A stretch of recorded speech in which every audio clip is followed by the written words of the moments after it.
I still remember the night my daughter-in-law told me I didn't belong in that house anymore. She didn't shout. She didn't cry. She just stood in the doorway with folded hands and said, very calmly, "I think it would be better if you stayed somewhere else." For a moment, I thought I had heard her wrong. I was holding a cup of tea. It had already gone cold. The house was quiet except for the sound of a clock in the hallway. And in that silence, something inside my chest felt heavy, like a door closing slowly. I didn't answer right away. I simply nodded. Sometimes when pain comes quietly, you don't know how to react. You just sit with it and let it settle. I had lived in that house for years. I helped paint the walls. I watched my son carry his bride across the threshold. I cooked meals in that kitchen and folded blankets on that sofa. Yet that night, I suddenly felt like a guest who had overstayed.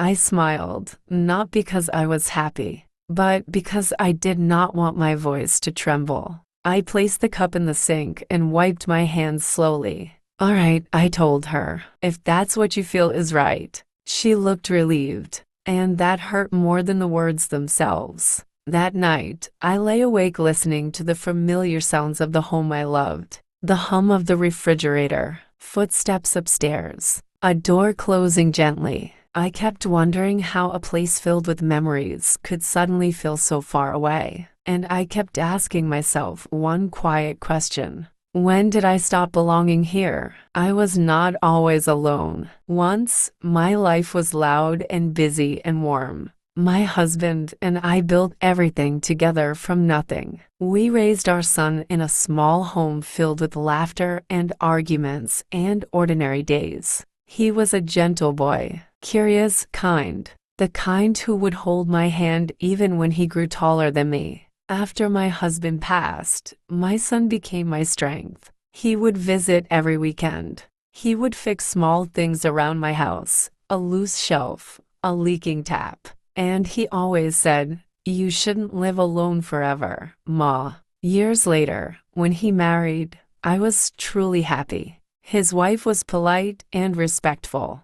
She spoke softly and smiled often. I welcomed her with open arms. When they invited me to move in with them, I hesitated. I did not want to be a burden, but they insisted. "It's your home too," my son told me. Those words stayed in my heart. At first, life felt peaceful. I helped cook. I watered the plants. Sometimes I watched television in the evenings while they worked late. We shared meals at the same table. We laughed about small things. I believed we were building a new chapter together. But homes change quietly, not in loud moments, in small shifts you barely notice. Schedules grew different. Conversations grew shorter. Doors stayed closed a little longer. I told myself it was normal. Young couples need space. I stayed out of their way. Still, I sometimes felt like furniture, present,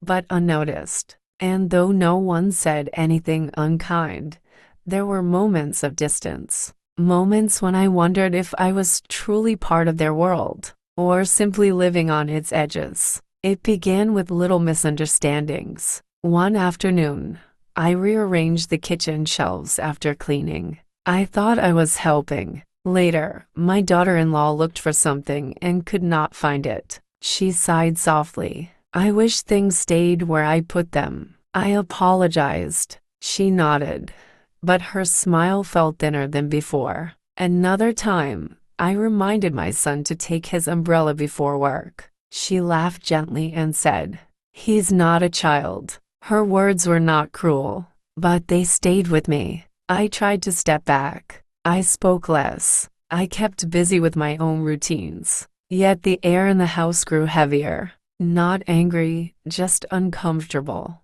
Like everyone was careful not to say too much. Dinner conversations shortened. Phones replaced stories. Silences stretched longer. One evening, I overheard them talking behind their bedroom door. I did not mean to listen, but my name reached my ears. "It's just hard adjusting," she said quietly. My son replied, "She means well." I walked away before hearing more. Some words are not meant for us to carry. From then on, I felt uncertain. I questioned everything I did. Was I speaking too much? Too little? I tried to make myself smaller, quieter, but shrinking yourself does not always bring peace. Sometimes it only brings loneliness, and loneliness inside a full house is a strange kind of sadness. The tension did not explode. It simply gathered piece by piece. Until that night, we had eaten dinner quietly. My son left to finish work in another room.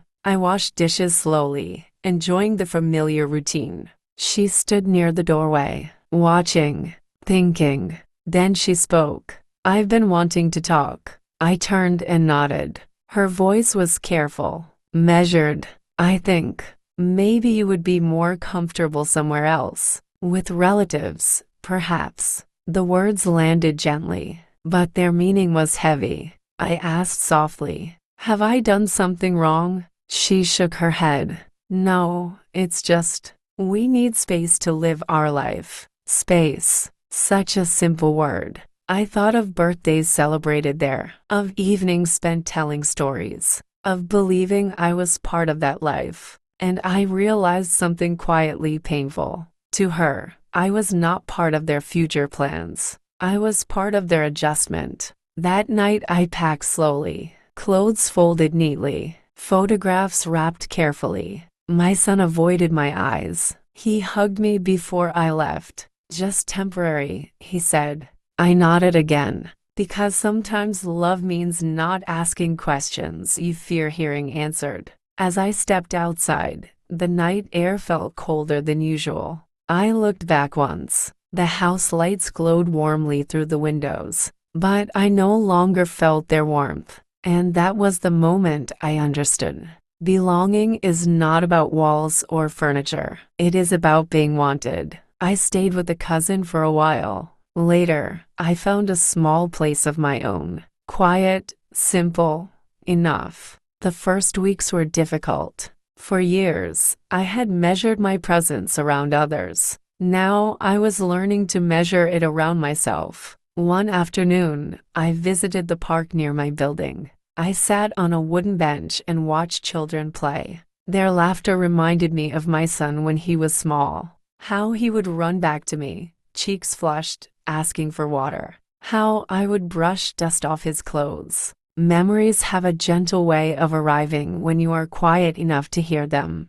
I did not cry that day. I simply smiled, because love shared in the past does not disappear. It lives quietly inside us.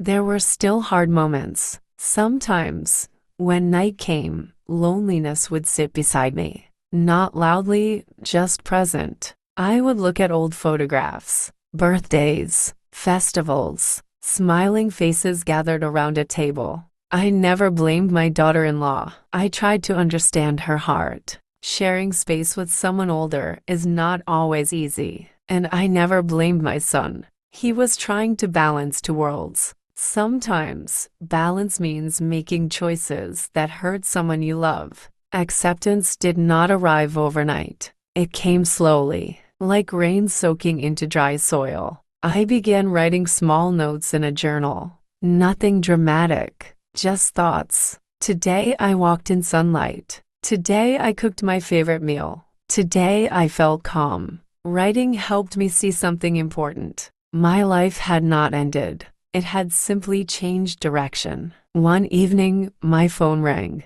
It was my son. His voice sounded tired. We spoke about ordinary things. Work, weather, health. Then he paused. "I hope you're comfortable there," he said quietly. "I am," I replied. Silence filled the space between us. Not awkward, just heavy with things unsaid. Before ending the call, he added, "You're always welcome to visit." I thanked him. After hanging up, I sat for a while thinking, welcome to visit. It was kind, but I understood the difference between visiting and belonging. And strangely, that understanding did not hurt as much anymore, because I had begun building belonging in my own way. A neighbor invited me for tea one afternoon. She was warm and cheerful. We spoke about small things, cooking, gardens, childhood stories. Nothing deep, nothing complicated. But when I returned home, I felt lighter. Connection does not always come from family alone. Sometimes it grows in unexpected places. From shared smiles, from listening ears. I started greeting people more, learning their names, sharing moments. Life was gently opening again. Looking back now, I see that leaving that house taught me something I might never have learned otherwise. I had always defined myself through others, as a wife, as a mother, as someone needed. But I discovered I could also exist simply as myself. Whole, enough, belonging, I realized, is not always about where you are invited. It is also about where you feel peace. And peace had begun to grow quietly around me. That night, I made tea again and sat by the window. The sky turned soft shades of orange and gold. For years, I had measured my presence around others. Now I was learning to measure it around myself. One afternoon, I visited the park near my building. I sat on a wooden bench and watched children play. Their laughter reminded me of my son when he was small. How he would run back to me, cheeks flushed, asking for water. How I would brush dust off his clothes. Memories have a gentle way of arriving when you are quiet enough to hear them. I did not cry that day. I simply smiled. Because love shared in the past does not disappear. It lives quietly inside us. There were still hard moments. Sometimes, when night came, loneliness would sit beside me. Not loudly, just present. I would look at old photographs, birthdays, festivals, smiling faces gathered around a table. I never blamed my daughter-in-law. I tried to understand her heart. Sharing space with someone older is not always easy. And I never blamed my son. He was trying to balance two worlds. Sometimes, balance means making choices that hurt someone you love. Acceptance did not arrive overnight. It came slowly, like rain soaking into dry soil. I began writing small notes in a journal. Nothing dramatic, just thoughts. Today I walked in sunlight. Today I cooked my favorite meal. Today I felt calm. Writing helped me see something important. My life had not ended. It had simply changed direction. One evening, my phone rang. It was my son. His voice sounded tired. We spoke about ordinary things. Work, weather, health. Then he paused. "I hope you're comfortable there," he said quietly. "I am," I replied. Silence filled the space between us. Not awkward, just heavy with things unsaid. Before ending the call, he added, "You're always welcome to visit." I thanked him. After hanging up, I sat for a while thinking, welcome to visit. It was kind, but I understood the difference between visiting and belonging. And strangely, that understanding did not hurt as much anymore, because I had begun building belonging in my own way. A neighbor invited me for tea one afternoon. She was warm and cheerful. We spoke about small things, cooking, gardens, childhood stories. Nothing deep, nothing complicated. But when I returned home, I felt lighter. Connection does not always come from family alone. Sometimes it grows in unexpected places. From shared smiles, from listening ears. I started greeting people more, learning their names, sharing moments. Life was gently opening again.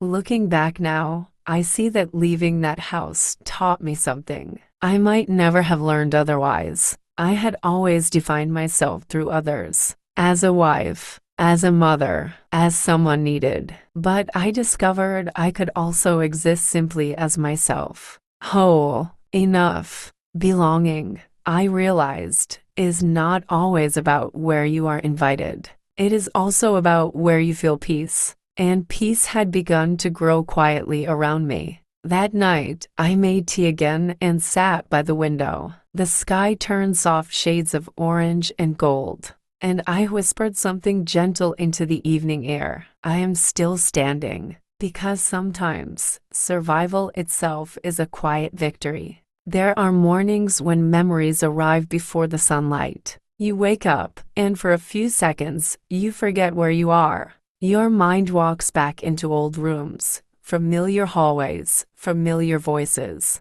That happened to me often. I would remember my son as a little boy, his small shoes near the door, his laughter echoing through the house when he ran too fast indoors. Those memories were not painful. They were gentle reminders of love that never disappeared. One morning, I opened an old box I had brought with me. Inside were small things I had saved over the years: letters, drawings, school reports. I picked up a crumpled paper he made when he was 7. It had uneven handwriting and bright colors. At the top, he had written, "I love my mother." I held that paper for a long time, not crying, just feeling warmth spread quietly inside my chest. Love leaves marks that time cannot erase. I began writing more regularly in my journal, sometimes about memories, sometimes about small things happening each day. It became a companion of sorts, a place where I could speak freely. One entry read,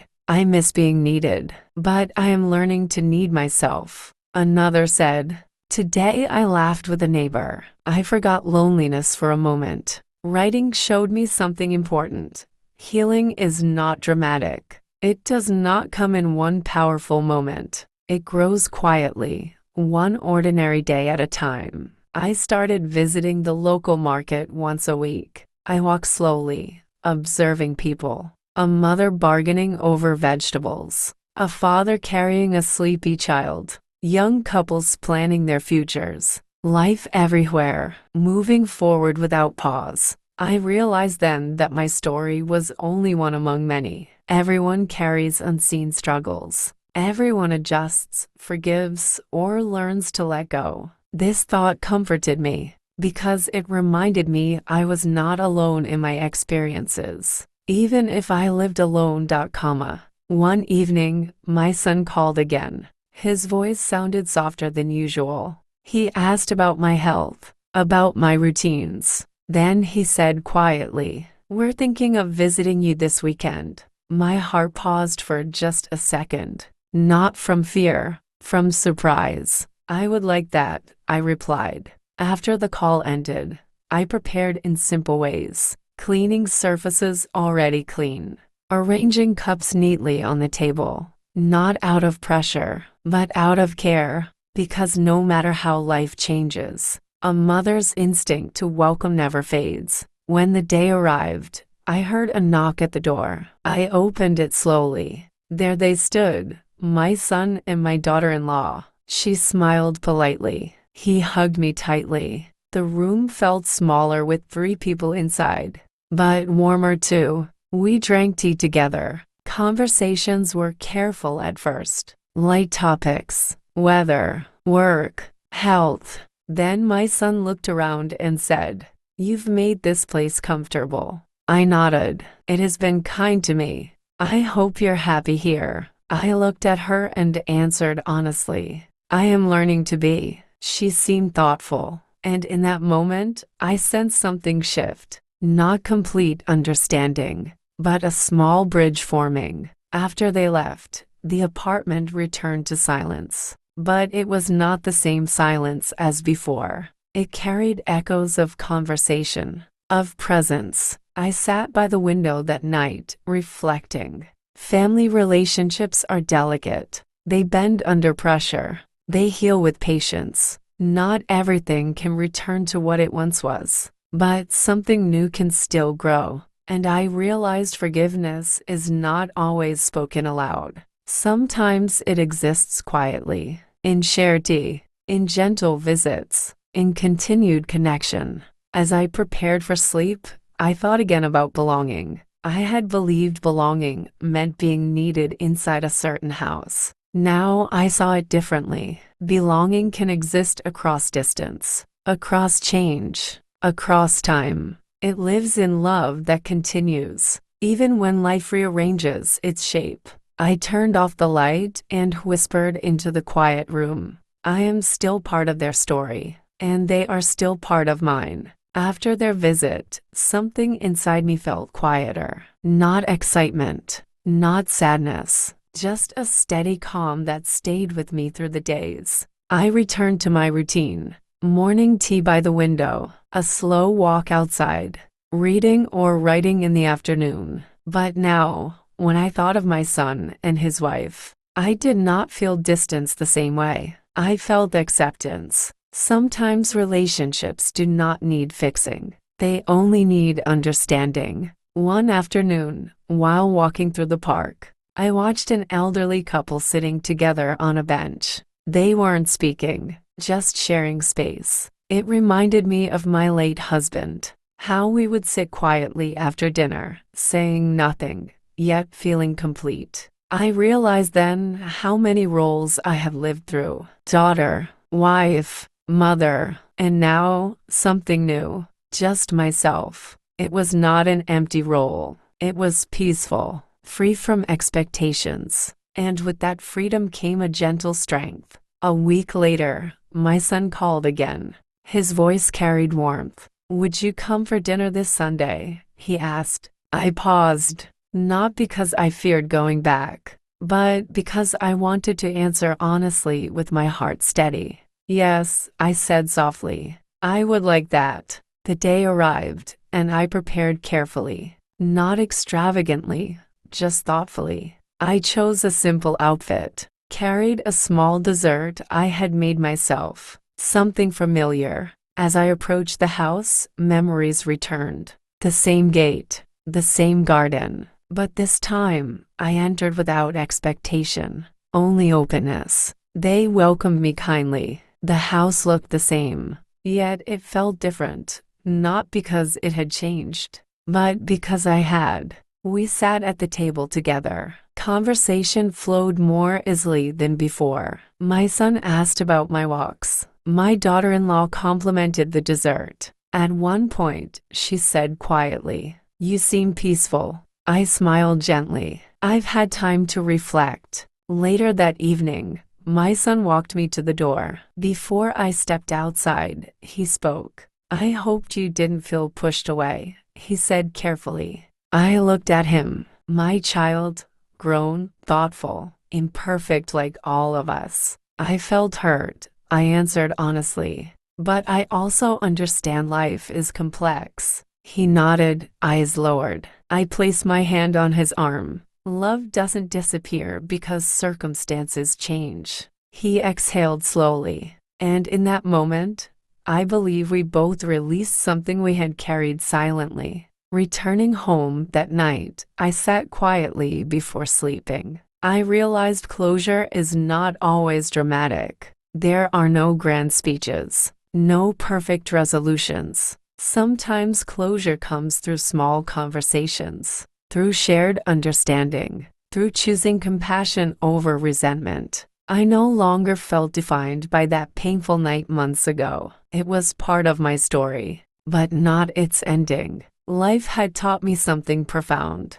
Belonging is not guaranteed by proximity. It is nurtured by respect, patience, and emotional space. And sometimes, giving others space is how we create space for ourselves to grow. As I turned off the light, I whispered a simple thought. I did not lose my family. I found a new way to hold them. After that dinner visit, I noticed something within me had shifted again. It was not excitement or relief. It was a steady sense of balance. I no longer felt like I was standing outside a closed door. Instead, I felt as though I had stepped onto my own path, one that sometimes crossed with theirs, but did not depend on it. My days continued in their gentle rhythm. I watered the small plants I had begun growing on my windowsill. I read stories in the afternoons. I wrote in my journal when thoughts came quietly.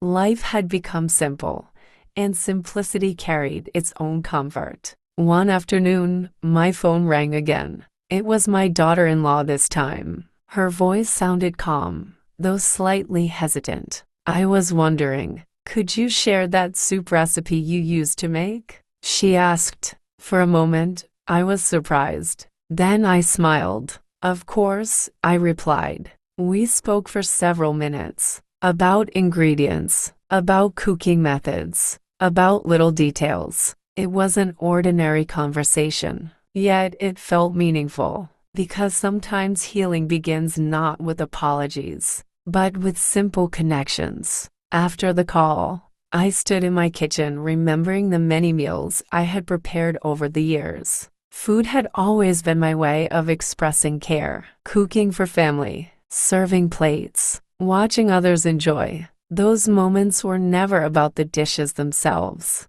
They were about belonging, about sharing warmth. Now, as I stirred a pot for myself alone, I realized something important. Care does not lose value just because fewer people receive it. Kindness given, even quietly, still holds meaning. In the weeks that followed, I began volunteering at a nearby community center. Nothing grand, just helping organize books, greeting visitors, making tea. The people there were welcoming. They did not know my past or my struggles. They simply saw me as someone present, and that felt refreshing. I shared stories. I listened to theirs. We laughed at small things. Each interaction added a small thread of connection to my life. Slowly, I felt more rooted, not in one house, but in the wider world around me. One evening, as I sat with my journal,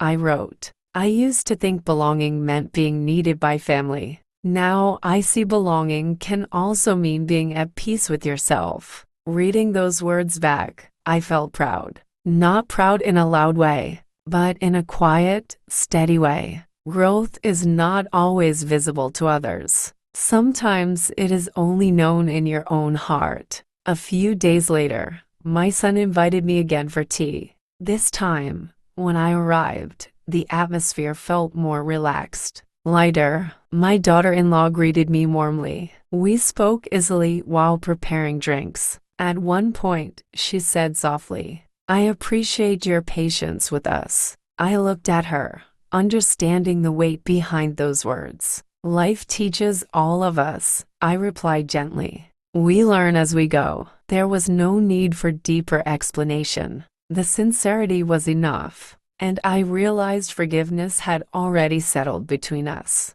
Not declared, but lived. As I walked home that evening, the sky glowed with warm colors. I felt gratitude, not for everything that had happened, but for everything it had taught me. Pain had shown me strength. Distance had shown me perspective. Change had shown me resilience. And perhaps most importantly, I had rediscovered myself. That night, before sleeping, I reflected once more. The words spoken to me months ago, you don't belong here, no longer echoed with hurt. Instead, they reminded me of a turning point, a moment that led me toward growth I never expected. Sometimes life redirects us in ways we cannot understand at first, but with time, patience, and compassion, those paths can reveal quiet wisdom. I turned off the light, calm and steady, and whispered into the stillness. I belong wherever I carry peace. There is something about growing older that people rarely speak about. It is not just the changing of the body or the slowing of footsteps. It is the quiet shift of identity. For many years, I knew exactly who I was because of others. I was someone's wife, someone's mother, someone who managed a home, who prepared meals, who solved small problems before they grew larger. Those roles gave my days structure and purpose. They filled my hours and shaped my sense of worth. But after leaving that house, after settling into my own space, I began asking myself a different question. Who am I when no one is asking anything of me? At first, the question felt uncomfortable, almost empty, because I had never needed to answer it before. Yet slowly, I began discovering the answer in small ways. Each morning, I cared for the little plants on my sill. Their leaves leaned toward the sun. Their growth was steady and patient. I realized I was doing the same. Growth at this stage of life is quiet. It does not announce itself loudly. It shows up in acceptance, in gentleness toward oneself. I stopped measuring my value by usefulness alone. Instead, I measured it by presence, by kindness, by calm, by awareness. And this shift brought a surprising sense of freedom. One afternoon, I walked farther than usual through the park. The air was cool, and children were flying kites. I watched them tug at strings, laughing when the wind carried their colors higher. It reminded me of how tightly we sometimes hold onto roles and expectations. Letting go is frightening, but sometimes letting go allows us to rise differently. I sat on a bench and closed my eyes. For the first time in many months, I did not replay painful memories. I did not question past decisions. I simply existed in that moment, listening to laughter, feeling sunlight, breathing steadily. Peace had stopped being something I chased. It had become something I inhabited. Still, healing is not perfectly smooth. There were evenings when old thoughts returned. I would wonder if things could have been different, if I had spoken more or less, if I had stepped back sooner or tried harder to connect. These thoughts were not filled with blame, just curiosity and reflection. With time, I learned not to resist them. I allowed them to pass like clouds, acknowledging them without letting them darken my sky.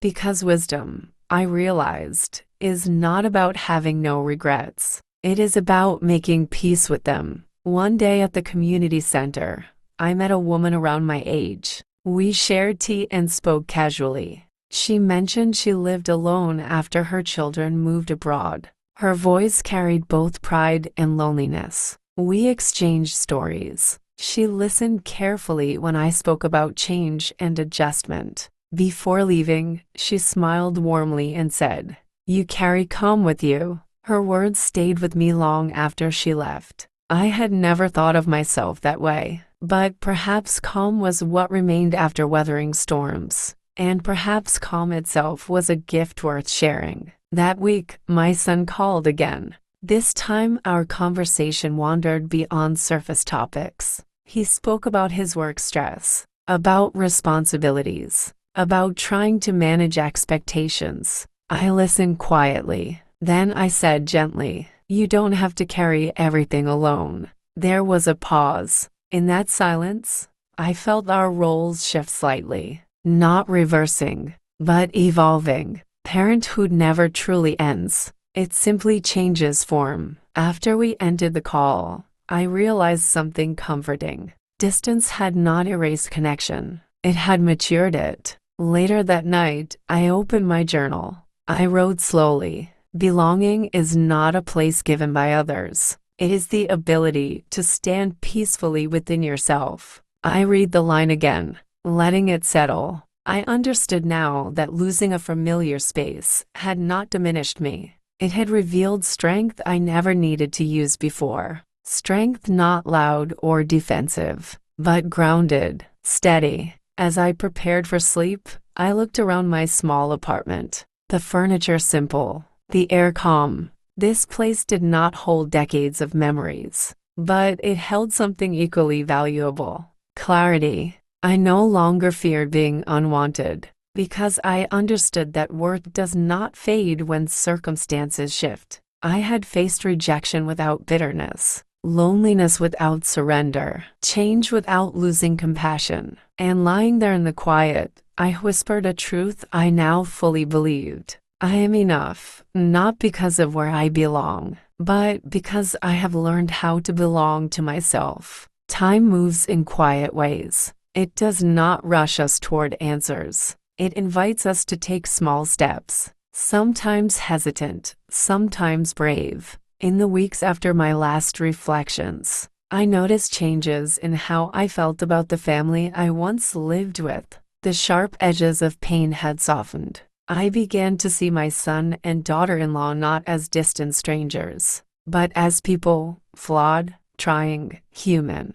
I realized something important. Relationships are like fragile bridges. Sometimes they crack. Sometimes they need rebuilding, but they can always be repaired if we hold the right tools. One afternoon, my daughter-in-law called. Her voice was steady, with a hint of hesitation. "I wanted to thank you," she said softly, "for your patience, for understanding." I smiled, though she couldn't see it. "Thank you for saying that," I replied. "We all learn as we go." She told me about her struggles balancing work and family, how sometimes she felt overwhelmed. I listened carefully. Her words made me see her in a new light, not just as my son's wife, but as a woman doing her best in a difficult role. Later, they invited me to help prepare dinner. It was the first time since I had left the house. We stood side by side, chopping vegetables, stirring pots. There were no grand speeches, no promises,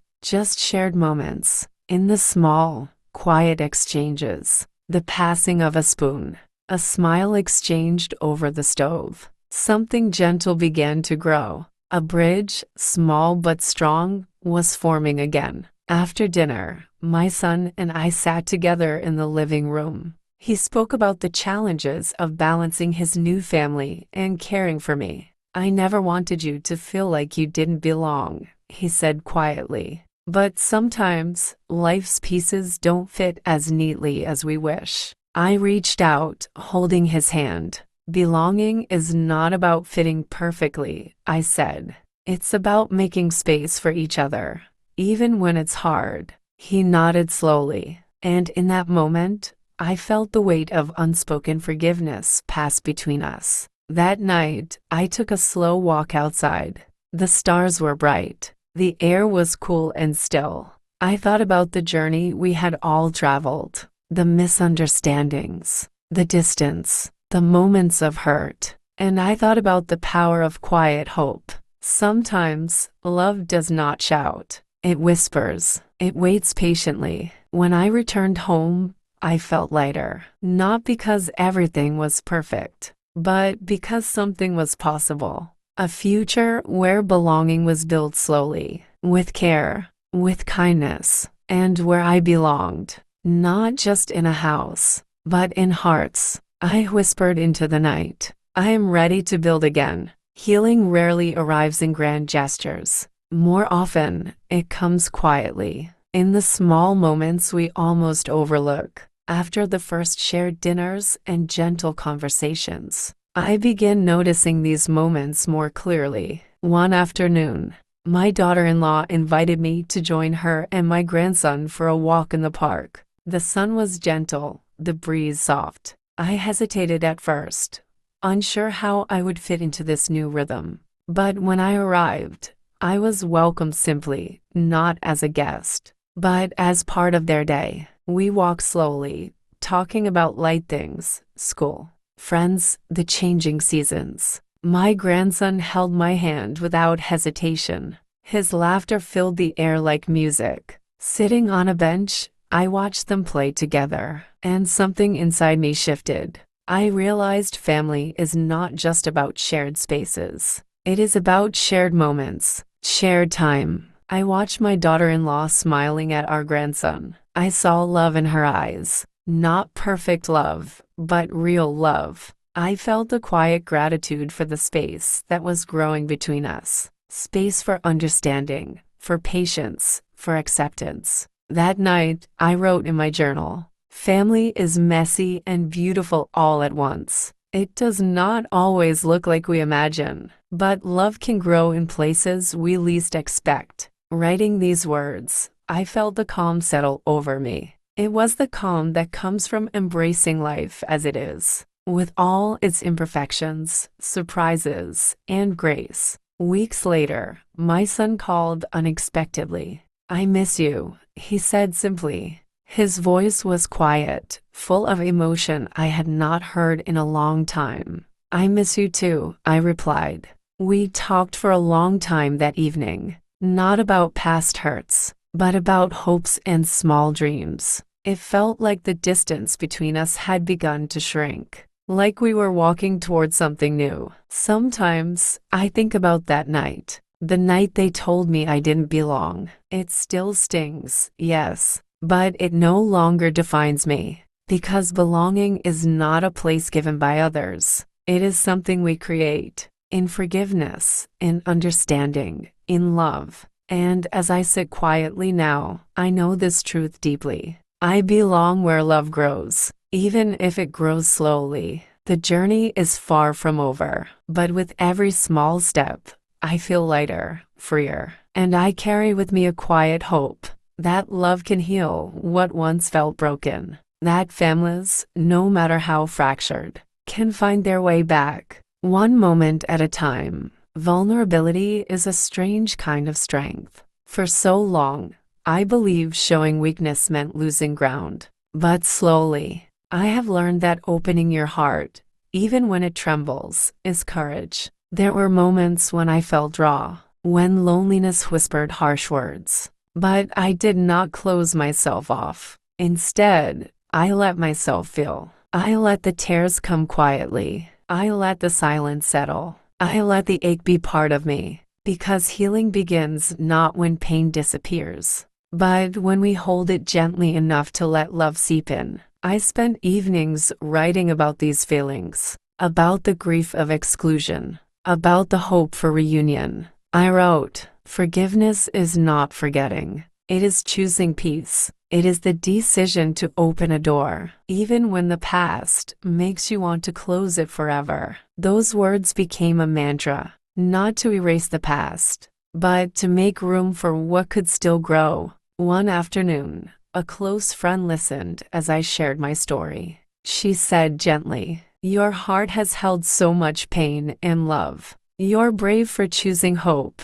Her words warmed me, because bravery is not always loud. Sometimes it is the soft voice at the end of the day that says, "I will try again tomorrow." My son called that week. "I wish we could go back," he said quietly. "I do too," I replied. But then I added, "We can't change the past, but we can build something new." There was a pause. "Let's try," he said. Those simple words felt like a bridge. Fragile, yes, but real. I looked up at the stars that night, each one shining alone, yet part of a vast constellation. We are like that, individuals holding our own light, but connected by the space between. And sometimes, the distance itself makes the light shine brighter. I do not know what the future holds, but I carry peace in my heart now. Peace born from forgiveness, from understanding, from the quiet strength of vulnerability. And I whisper softly into the night, I am ready to belong again, not because I must, but because I choose to love. As I sit here now, reflecting on this journey, I realize how much life has changed.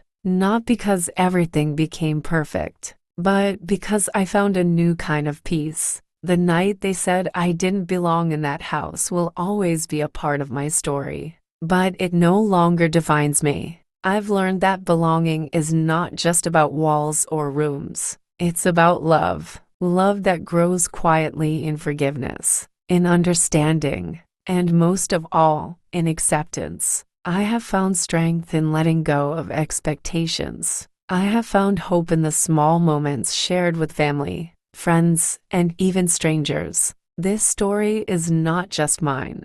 It belongs to anyone who has ever felt left out, hurt, or unsure of where they fit. If you've ever faced rejection or loneliness, I want you to know you are not alone. Your story matters. Your feelings are valid, and healing is possible, one step at a time. Thank you for listening to my story. If it touched your heart, I invite you to share your thoughts below. What part of this journey did you connect with most?